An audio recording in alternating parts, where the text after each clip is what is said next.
Jenks, daith i'r tîm ar ôl gwaith Brennan Mount llawn heiddi'r triffwynt? Fi'n credu.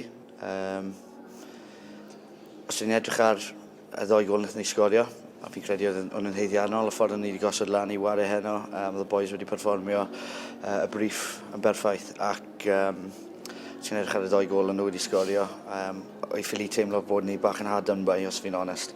So mae geiriau Dafydd Iwan gweithio pawb a phopeth na'r ffordd fi'n teimlo heno, achos pan dath yn ôl i 2-2, oedd y gêm yn afantol ac o'n ni wedi really brwydro i aros yn y gêm a ffindo un moment, a oedd un moment lle allan ni jyst rhoi bach o wasgydd arnyn nhw a ffindo real good quality yn y gol trwy Adam Roscoe hefyd. Craig, not many teams come here and take 3 points. Caerdydd met had a game plan and it paid off for them.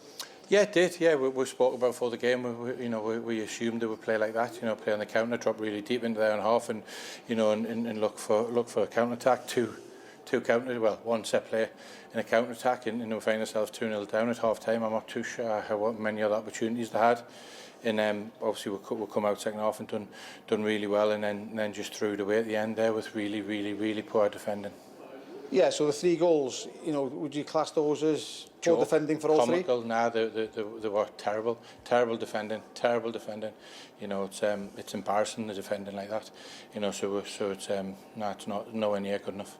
Good goal. Dyna beth yw Adam Roscoe'n dod nôl mewn, nôl tuag at postyn cynta, a dyna beth mae wedi cael ei enw ohono fe yn y cyngred yma. Fi'n bles iddo fe, achos mae'n anodd dod nôl i glwb lle chi wedi cael bach o amser galed hefyd. A mae wedi dod nôl fan hyn a ennill 3 pwynt i ni heddi, ond fi ddim moyn talu ni ffwrdd perfformio'r pob un person arall ar goliau wnaethon ni sgorio heno yn heiddiannol yn bendigedig. We won, I think it was 12 or 13 on the spin, and but still it's not acceptable that though. We no matter how many we won, we could have won 50 in a row, and then to perform and get a result like that, it's unacceptable from the standards that we've got. There's players and the staff in the club.